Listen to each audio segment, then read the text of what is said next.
जयपुर से बड़ी खबर आपको बता दें, भजनलाल कैबिनेट ने 4 पॉलिसी को मंजूरी दी है।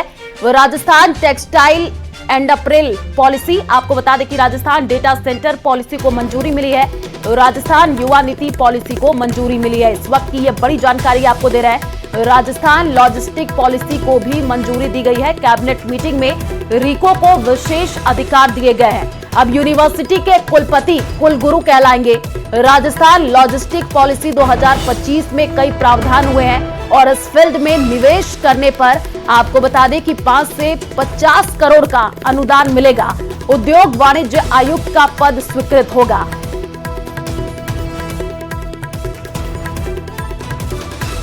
तो जयपुर से ये बड़ी जानकारी, 4 पॉलिसी को मंजूरी मिली है, ये बड़ी जानकारी आपको दे रहे हैं। तो इस फील्ड में निवेश करने पर 5 से 50 करोड़ का अनुदान मिलेगा। उद्योग वाणिज्य आयुक्त का पद स्वीकृत होगा। आज की कैबिनेट में यशस्वी मुख्यमंत्री आदरणीय भजनलाल जी की अध्यक्षता में हुई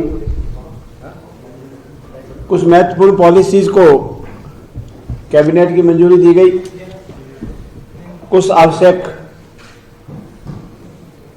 बिल भी पॉलिसी के रूप में दूसरे रूप में आए, उसका भी मंजूरी दी गई। मुख्य रूप से आज Rajasthan textile and April policy 2025, इसके संबंध में आपको अभी बताएंगे। एक तो ये आई, दूसरा राजस्थान डेटा सेंटर पॉलिसी जो वर्तमान में एआई के लिए बहुत ही इंपॉर्टेंट सेक्टर है, विश्व में इसकी महत्ता बढ़ रही है। तीसरा राजस्थान लॉजिस्टिक पॉलिसी जो एम्प्लॉयमेंट के लिए सबसे जरूरी है। और आखिरी राजस्थान युवा नीति, वर्तमान में युवा हमारे लिए, देश के लिए सबसे महत्वपूर्ण है। सेंट्रल पॉलिसी 2025 का प्रश्न है, वर्तमान में सूचना प्रौद्योगिकी एवं तकनीक को बढ़ते हुए प्रभाव को ध्यान में रखते हुए राजस्थान में निजी क्षेत्र में डेटा सेंटर की स्थापना के लिए प्रोत्साहित करना आवश्यक है और ये वर्तमान युग में जरूरी भी है।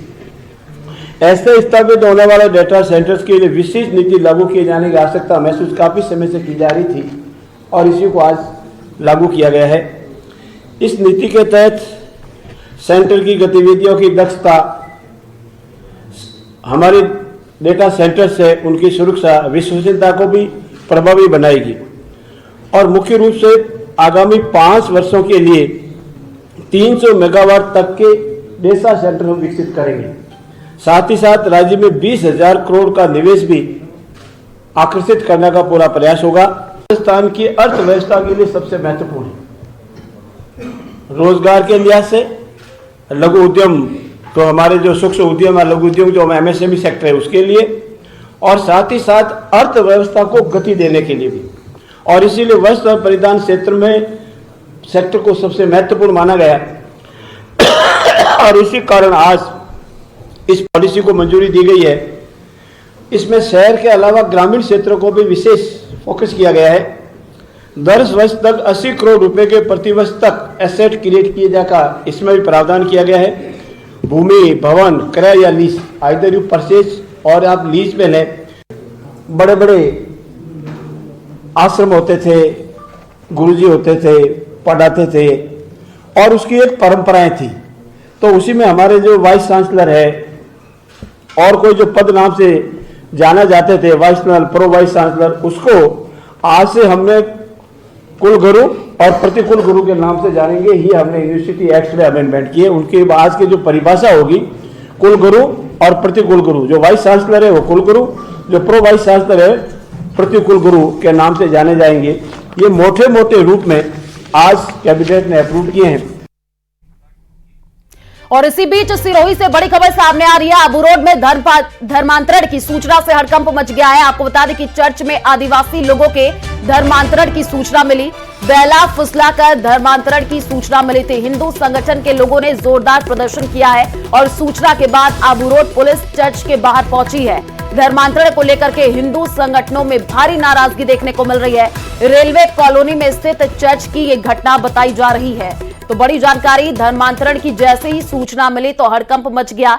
सिरोही से ये अपडेट आपको दे रहे हैं। चर्च में आदिवासी लोगों के धर्मांतरण की सूचना मिली है। बहला फुसला करके धर्मांतरण की जानकारी मिली और हिंदू संगठनों के लोगों ने जोरदार प्रदर्शन भी किया। तस्वीरें भी आपको टीवी स्क्रीन पर दिखा रहे हैं। जैसे ही सूचना मिली पुलिस भी मौके पर पहुंची तो धर्मांतरण को लेकर के हिंदू संगठनों में भारी नाराजगी देखने को मिली है। रेलवे कॉलोनी में स्थित चर्च की ये पूरी घटना बताई जा रही है। तस्वीरें भी आपको टीवी स्क्रीन पर दिखा रहे हैं। सिरोही से ये बड़ी जानकारी, जहां पर आबू रोड में धर्मांतरण की सूचना से हड़कंप मच गया। न्यूज 18 राजस्थान पर आपको ये एक्सक्लूसिव तस्वीर दिखा रहे हैं, जहां पर जैसे ही सूचना लगी धर्मांतरण की तो पुलिस भी मौके पर पहुंची।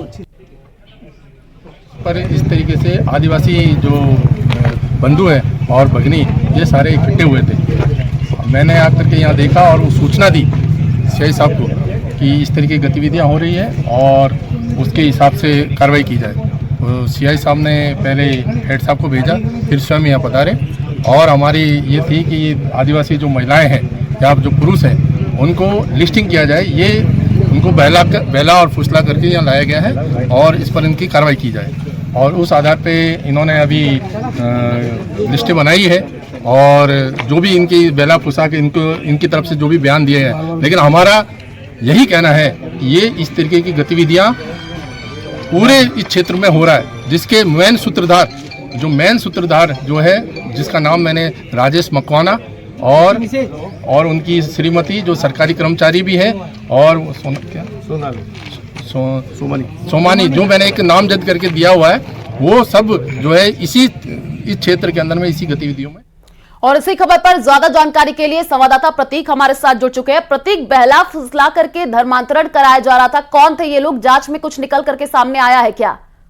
जी बिल्कुल, देखा जाए तो ये मामला आबू रोड के रेलवे कॉलोनी में स्थित एक चर्च का है, जहां पर आबू रोड के ग्रामीण तबके स्वरूपगंज, बावरी और कई आसपास के छोटे मोटे गांवों में रहने वाले आदिवासी लोगों को का है, जिनको भारी तादाद में आदिवासी लोग जो है चर्च में प्रार्थना के लिए पहुंचे थे। लेकिन वहां पर सूचना पर जो है जबरन धर्मांतरण का मामला जो है सामने आया था, जिसको लेकर इसकी सूचना पर जो है विभिन्न हिंदू संगठन जो है वहां पर एकत्रित हुए, बड़ा ही प्रदर्शन किया, हंगामेदार प्रदर्शन हुआ और उसकी तुरंत सूचना जो है वहां पर स्थानीय प्रशासन को दी गई और स्थानीय प्रशासन मौके पर पहुंचा। 2 घंटे की कड़ी जो है समझाइश की गई और उसमें सामने आया उनको जो है बेला फुसला कर जो है धर्मांतरण की बात जो है वह जांच के दायरे में ली गई है। हालांकि इस मामले में हिंदू संगठनों ने दो व्यक्तियों के नामजद जो है रिपोर्ट दी है और उनसे पूछताछ की जा रही है कि पिछले लंबे तस्वीरें भी हम देख पा रहे हैं, पुलिस भी मौके पर पहुंची है। इस पूरे मामले में जांच तेज कर दी गई है। आप नजर बना करके रखिए। फिलहाल शुक्रिया तमाम जानकारी साझा करने के लिए। जयपुर में सरपंच संघ राजस्थान का अभिनंदन कार्यक्रम का आयोजन किया गया, जिसमें प्रदेश भर से आए सरपंचों ने शिरकत की। कार्यक्रम को संबोधित करते हुए सीएम ने कहा कि पंचायती राज को मजबूत करने का सपना पूरा हुआ है। अंतिम पंक्ति में खड़े व्यक्ति के उद्धार की कड़ी सरपंच है। पहले जब मैं सरपंच था तो मैं देखता था कि विकास की डोर क्या है, लेकिन मेरे भाई और बहनों, मैं कह सकता हूं, चाहे वो दिल्ली से आए, चाहे वो जयपुर से आए, विकास की डोर तो आप ही हो, आप ही हो, आप ही हो। तो पहली समस्या हमारे पानी की थी, उसको सुलझाने का काम हमने किया है। दूसरी हमारी बिजली की थी। हमारा किसान रात में बिजली मिलती है, ठंड में कितना परेशान होता है। इधर तो ओस पड़ती है, इधर सर्दी होती है और हमारा किसान खेत को जाता है। मित्रों, मैं कहना चाहता हूं, हमने विश्वास दिलाया है कि राजस्थान के किसान को 2027 तक हम दिन में बिजली देंगे, पूरी बिजली देंगे। काम करने की दृढ़ इच्छा शक्ति बनाइए। पैसा तो उड़ रहा है, पकड़ने वाला चाहिए,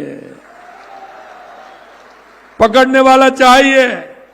आप योजनाएं बना करके देंगे।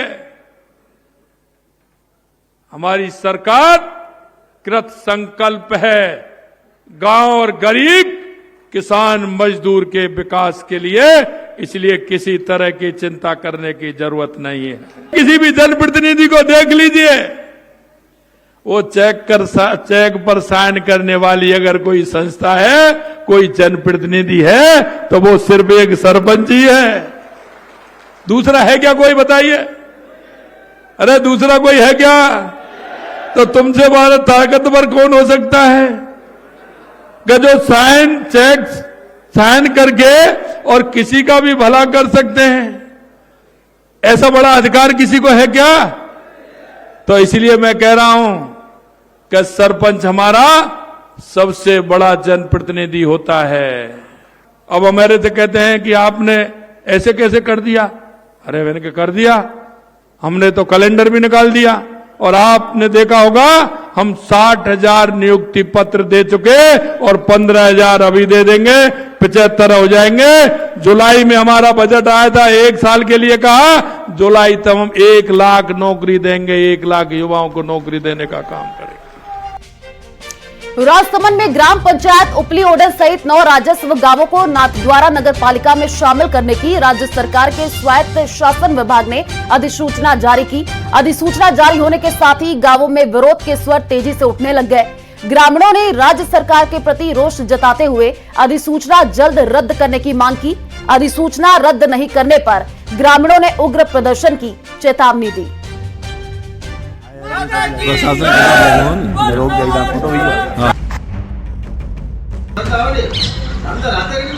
राजसमंद जिले में अब गांव की सरकार को शहर में शामिल करने का विरोध शुरू हो गया है। राज्य सरकार के स्वायत्त शासन विभाग ने उपली ओडन समेत 6 पंचायतों के 9 राजस्व गांवों को नाथद्वारा नगर पालिका में शामिल करने की अधिसूचना जारी की थी। अधिसूचना रद्द करने की मांग को लेकर उपली ओडन के ग्रामीणों ने विधायक विश्वराज सिंह मेवाड़ को ज्ञापन सौंपा, तो गुंजोल पंचायत समेत अन्य गांवों के प्रतिनिधियों ने प्रशासनिक अधिकारी को ज्ञापन देकर अधिसूचना रद्द कराने की मांग की। हमें सूचना मिली थी अखबार के माध्यम से कि ग्राम पंचायत उपली ओडन को नगर पालिका में शामिल किया जा रहा है। तो हमने उसी वक्त ग्राम पंचायत ने एक्शन लिया और ग्राम सभा बुलाई गई। दूसरे दिन हमने ग्राम सभा और इसका पुरजोर विरोध किया गया उस समय। उसके बाद में हमने आपत्ति दर्ज करवाई कलेक्टर साहब के पास में, हम एमएलए साहब से भी मिले। उसके बाद में राज्य सरकार चाहती है कि ग्राम पंचायत को नगर पालिका में मिला लिया जाए। तो क्यों मिला लिया जाए जबकि हमारे यहाँ पे सारी सुविधाएं मौजूद है। उपली ओडन क्षेत्र में सर्व समाज के ग्रामीणों ने बैठक कर नाथद्वारा नगर पालिका में शामिल नहीं होने और सरकार के फैसले के खिलाफ हाईकोर्ट की शरण लेने का फैसला लिया है। अधिसूचना रद्द नहीं होने पर ग्रामीणों ने आने वाले चुनाव में मतदान का बहिष्कार करने का भी ऐलान किया है। ग्रामीणों का मानना है कि शहरी क्षेत्र में शामिल होने के बाद ग्रामीणों को राज्य और केंद्र सरकार की अलग अलग योजनाओं से वंचित रहना पड़ सकता है। जोधपुर के अनीता ब्यूटिशियन हत्याकांड में अब सीबीआई जांच करेगी। पिछले साल 30 अक्टूबर 2024 को हुई इस हत्याकांड की गूंज पूरे राजस्थान में सुनाई दी थी, जिसने जघन्य अपराध की हर वारदात के जख्म को ताजा कर दिया था।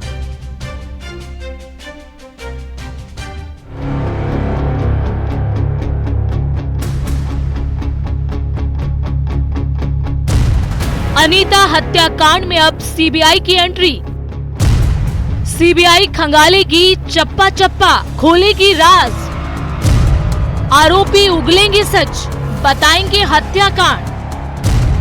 दंपत्ति हत्यारे या कोई और भी किरदार।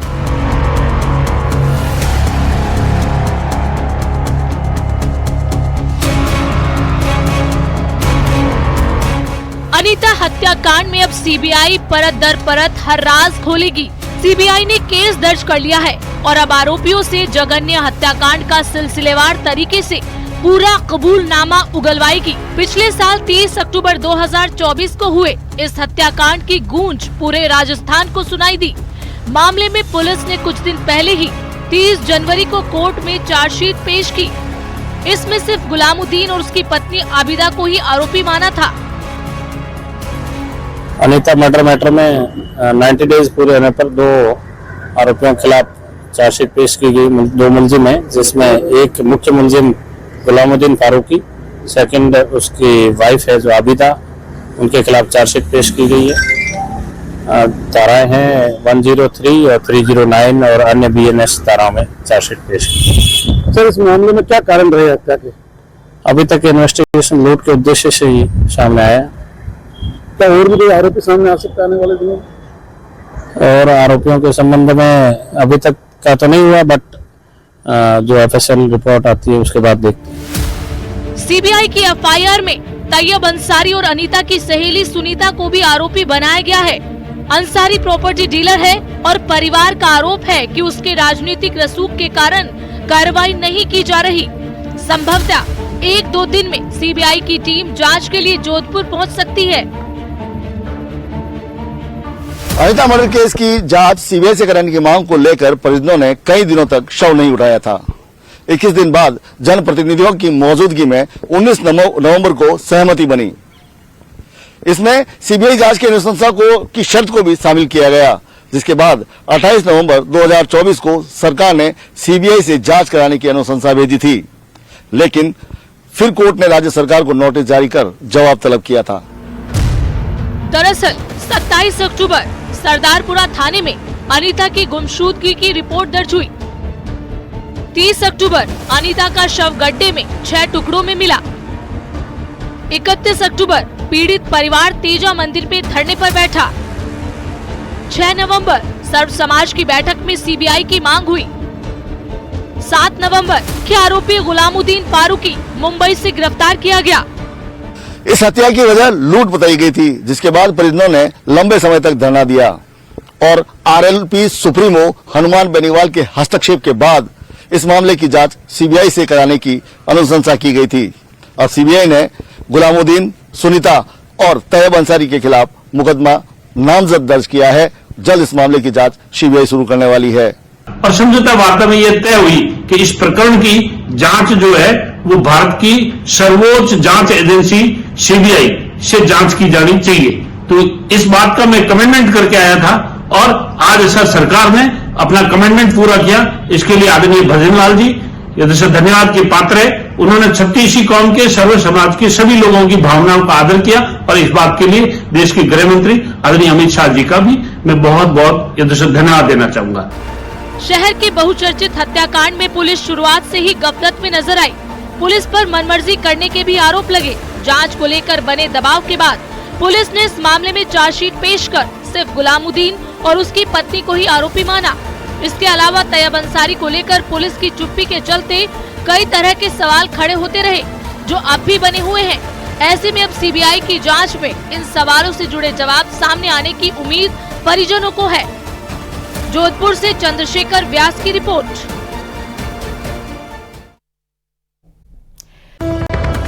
प्रदेश सरकार की नई आबकारी नीति का विरोध तेज हो गया है। शराब ठेकेदार यूनियन ने विरोध शुरू कर दिया है। सूबे के कई जिलों में सुबह 10 से दोपहर 12 बजे तक शराब की दुकानें बंद रही। यूनियन के बैनर तले ठेकेदारों ने सांकेतिक विरोध जताते हुए राज्य सरकार से कई मांग की है और नई शराब नीति में संशोधन नहीं करने पर आंदोलन की चेतावनी दी। देखिए रिपोर्ट।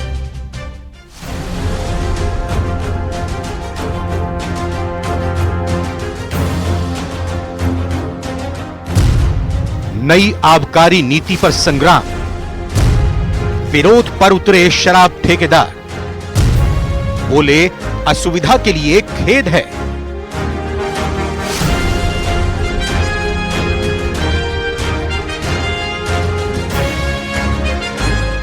नई शराब नीति के खिलाफ शराब ठेकेदार यूनियन ने मोर्चा खोल दिया है।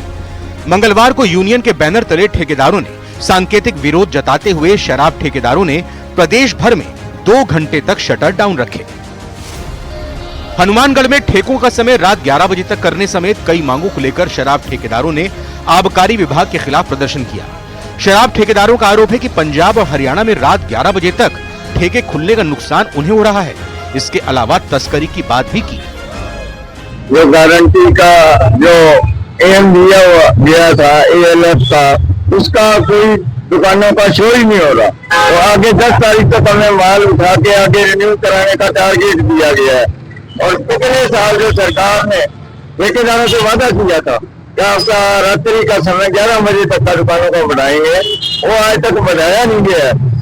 समय बढ़ाने के एवज में दबाव बनाया जा रहा है ठेकेदारों पे कि इस काम को आप उठाओ, जबकि पंजाब, हरियाणा, सीमावर्ती जितने भी राज्य है उनमें समय 11 बजे तक का है। जोधपुर में भी नई एक्साइज पॉलिसी के खिलाफ आक्रोश दिखा। यहाँ शराब कारोबारियों ने 2 घंटे दुकानें बंद रखी। साथ ही मांग पूरी न होने पर आंदोलन की चेतावनी दी। नई आबकारी नीति में कई परिवर्तन किए गए हैं, जिनको लेकर शराब के ठेकेदार जो है उनमें भारी रोष है। आज शराब के ठेकेदारों ने शहर भर की दुकानों को 2 घंटे के लिए बंद रखकर अपना विरोध प्रदर्शन दर्ज करवाया है। हमारे साथ है शराब व्यवसाय से जुड़े संगठन के पदाधिकारी। सर, किन किन चीजों का विरोध है, क्यों आज जो है बंद रखा गया? सर, पूरे राजस्थान के अंदर सरकार ने अभी जो एक नई आबकारी नीति बनाई है, उस नीति की वजह से हमने पूरे राजस्थान में शराब की दुकानें बंद रखी है सुबह 10 से 12 बजे तक, जिसमें हमने जोधपुर के सारे ठेकेदारों ने, ग्रामीण प्लस सिटी, सबने पूरा सहयोग दिया है। तो हमारी उसमें मांगे, हमने पहले भी एक महाकुंभ करके मांगे दी थी उनको कि हमारी ये मांगे आप पॉलिसी के अंदर पहले से ही हमने दे दी कि भाई आप इसको पॉलिसी के अंदर रख दो और हमारी ये सारी मांगे मान लो। तो उन सरकार ने, मतलब जो बड़े अधिकारी बैठे हैं, उन्होंने समझाया कि भी सरकार के ये आबकारी वाले क्या करते होंगे। तो इन्होंने हमारी कोई भी मांग नहीं मानी है और उल्टा हमें मारने के लिए कुछ ऐसे अच्छे पॉइंट लिखे हैं जिसमें के ठेकेदार का पूरा गला घुट जाए। कौन सी चीज पे सबसे बड़ा विरोध? जिस तरह एक चीज सामने आई थी कि क्लस्टर बनाकर जो है दुकान आवंटित की जाए। ये शराब मद्य निषेध नीति सरकार कह रही है, भाई ये शराब मद्य निषेध नीति है। उल्टा शराब ठेकेदारों को मारने के लिए उन्होंने 20 कमरों की होटलों की जगह 10 रूम वाली होटल को भी बाहर लाइसेंस देने का प्रावधान कर दिया है। अब उनकी न तो कोई गारंटी है, हम पे गारंटी भी बहुत ज्यादा है, प्लस हमारे जो ठेके हैं वो रनिंग ईयर से 10% बढ़ाकर देने का उन्होंने प्रावधान दिया है, जबकि शराब की पूर्ति तो अभी भी नहीं हो रही है। 10% बढ़ा के इसको कैसे देवे? प्रदेश व्यापी आंदोलन के तहत कोटा के रामगंज मंडी इलाके की 40 शराब दुकानें सुबह 10 से 12 बजे तक 2 घंटे के लिए बंद रही। शराब ठेकेदारों का आरोप है कि नई आबकारी नीति उन्हें नुकसान पहुंचाएगी। नई शराब नीति का विरोध झालावाड़ जिले में भी देखने को मिला। यहां भी 2 घंटे तक शराब की 160 दुकानें बंद रही। यहां भी शराब ठेकेदारों ने नई नीति को उनके व्यवसाय के लिए नुकसानदेह बताया है और इसके जल्द संशोधन की मांग की है। Bureau report, news 18 Rajasthan. तो राजस्थान हाईकोर्ट ने बच्चों की कस्टडी से जुड़े एक मामले में महत्वपूर्ण फैसला दिया है। जस्टिस पंकज भंडारी की अदालत ने 11 साल की एक बच्ची और उसके छोटे भाई के YouTube इस्तेमाल को लापरवाही मानते हुए दादा दादी से उनकी कस्टडी छीन करके मां को सौंप दी। बीते साल पिता की मौत के बाद बच्चे दादा दादी के पास रह रहे थे। क्या कुछ ये पूरा मामला, समझिए इस रिपोर्ट में।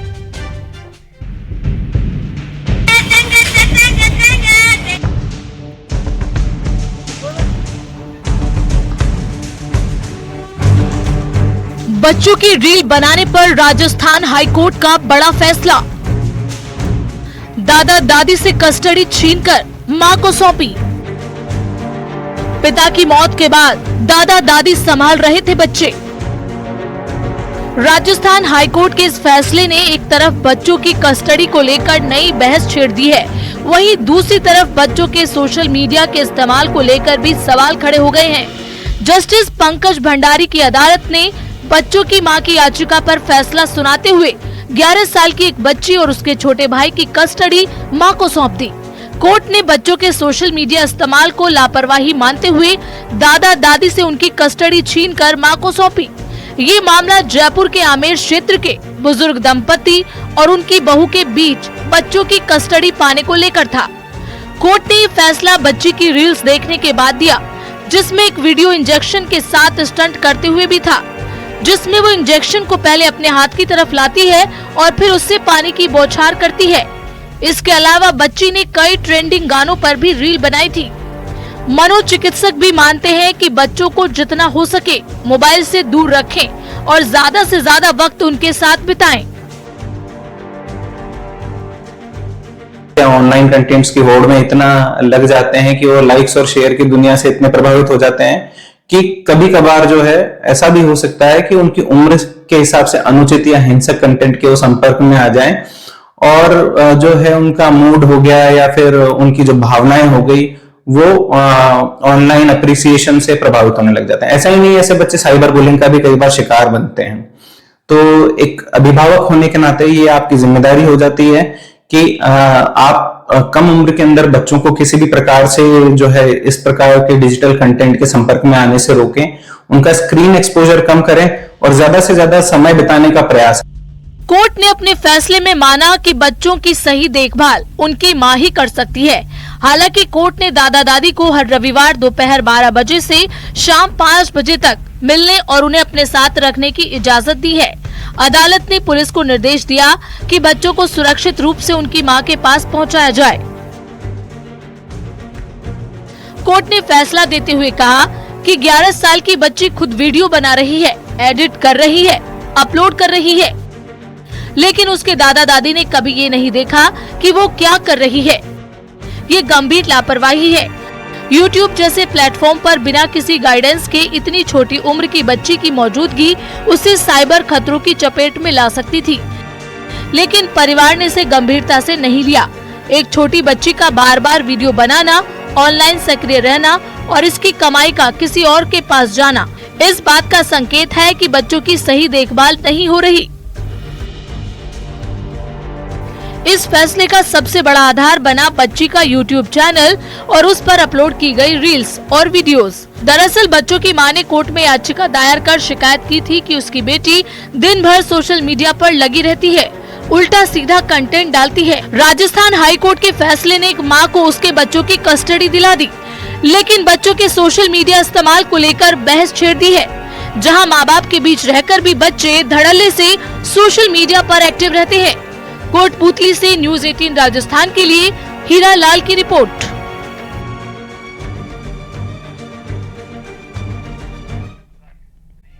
और इसी बीच जोधपुर के शेरगढ़ से बड़ी खबर सामने आ रही है। पंचायत भवन पदमगढ़ में चोरी की वारदात सामने आई है।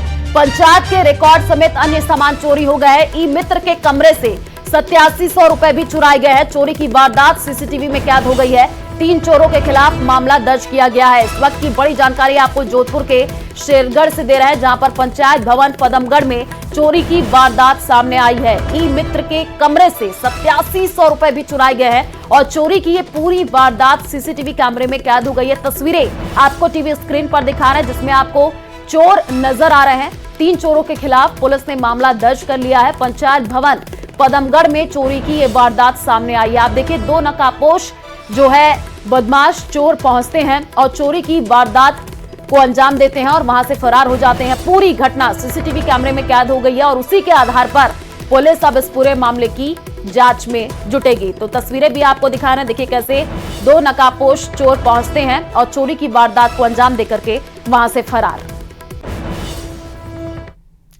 11 जून साल 2023 में होटल मकराना राज में कर्मचारियों से मारपीट मामले में अजमेर कोर्ट ने 12 आरोपियों के खिलाफ गिरफ्तारी वारंट जारी किया है, जिसकी तमिल एसपी को करने के निर्देश दिए गए हैं। जिन आरोपियों के खिलाफ गिरफ्तारी वारंट जारी किया गया है उनमें आईएएस गिरधर कुमार, आईपीएस सुशील बिश्नोई, तहसीलदार, पुलिसकर्मी और पटवारी शामिल हैं।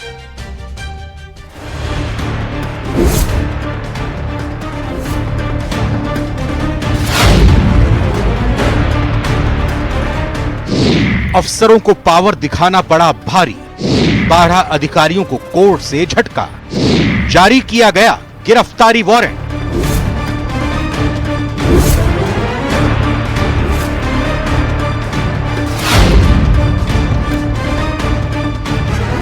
सीसीटीवी में दिख रही ये मारपीट देखने में बिल्कुल आम लग रही होगी, लेकिन आपको हैरानी होगी कि इस मारपीट में आला दर्जे के अफसर शामिल हैं। इस झगड़े में आईएएस, आईपीएस, तहसीलदार, पुलिसकर्मी और पटवारी ने अहम भूमिका निभाई। अब आप सोच रहे होंगे कि पूरा मामला आखिर है क्या, तो चलिए विस्तार से बताते हैं। मारपीट का यह सीसीटीवी फुटेज जून 2023 का है। जगह अजमेर का होटल मकराना राज है, जहां होटल कर्मचारियों के साथ डंडों और रॉड से मारपीट हुई। आरोप आईएएस गिरधर कुमार, आईपीएस सुशील बिश्नोई, तहसीलदार, पुलिसकर्मी और पटवारी समेत 12 आरोपियों पर लगे। लेकिन मामले की जांच के बाद गेगल थाना पुलिस द्वारा सभी आरोपियों को क्लीन चिट देते हुए एफआईआर लगाई थी, लेकिन अजमेर न्यायिक मजिस्ट्रेट क्रम 2 ने गेगल थाना पुलिस की एफआईआर को नामंजूर कर दिया। साथ ही एसपी को निर्देश दिया है कि आरोपियों को वारंट तामील कराएं। केस डायरी भी कोर्ट ने तलब की है। सभी 12 आरोपियों के खिलाफ गिरफ्तारी वारंट जारी करते हुए न्यायिक मजिस्ट्रेट मनमोहन चंदेल ने आदेश में कहा, जांच अधिकारी के अनुसंधान निष्कर्ष से साफ है कि आरोपियों ने पुलिस जांच में सहयोग नहीं किया, इसीलिए इस मामले में हस्तक्षेप किया जाना न्याय जीत और न्याय संगत प्रतीत होता है। घटना में आईएएस, आईपीएस के शामिल होने के बावजूद स्थानीय प्रशासन ने सरकार को नहीं बताया। निवर्तमान चीफ सेक्रेटरी उषा शर्मा की नाराजगी के बाद दोनों अधिकारी सस्पेंड किए गए थे। हालांकि बाद में बहाल भी हो गए थे। आरोपियों में वरिष्ठ पुलिस एवं प्रशासनिक अधिकारी भी शामिल हैं, इसलिए इनकी गिरफ्तारी वारंट तामील कराने की जिम्मेदारी पुलिस अधीक्षक की है। विशेष कार्रवाई कर वारंट तामील कराए जाएं। ऐसा न होने पर तामील के लिए किए गए प्रयासों की रिपोर्ट प्रत्येक सोमवार को अदालत में हाजिर होकर लिखित में बताई जाए। आइए अब आपको पूरा मामला बताते हैं कि 11 जून 2023 की रात को हुआ क्या था।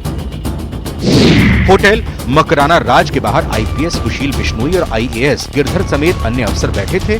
इसमें तहसीलदार मुकेश जाट, कनिष्ठ अभियंता हनुमान चौधरी और पटवारी नरेंद्र चौधरी भी शामिल थे। इस बीच टॉयलेट करने के लिए जब आईपीएस सुशील कुमार अंदर पहुंचे तो शराब के नशे में होने की वजह से होटल के कर्मचारियों से कहासुनी हो गई। बात इतनी बढ़ी कि कर्मचारियों के साथ मारपीट की गई। मामले में गेगल थाना पुलिस को सूचित किया गया। वहां से आए अधिकारियों ने सभी कर्मचारियों के साथ डंडों से मारपीट कर घायल कर दिया, जिसका सीसीटीवी फुटेज भी सामने आया था। इसके बाद होटल कर्मचारियों की शिकायत पर अज्ञात के खिलाफ 12 जून 2023 को मामला दर्ज किया गया था। गेगल पुलिस को मालूम था आरोपी कौन है। शिकायत के अनुसार मारपीट 2 बार हुई। आरोप है कि तत्कालीन एसपी समेत अन्य अधिकारियों ने मामले को दबाने की पूरी कोशिश की। आरोप है कि सभी को बचाने के लिए एडिशनल एसपी मोहम्मद खान के निर्देश पर मामले में एफआर लगाने की प्रक्रिया शुरू की, लेकिन कोर्ट ने माना कि इस मामले में गेगल थाना पुलिस ने लापरवाही से केस कमजोर किया है। Bureau report, news 18।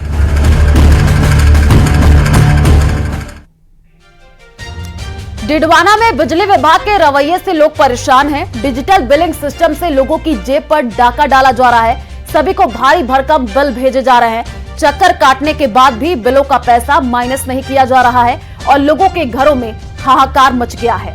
देखिए रिपोर्ट।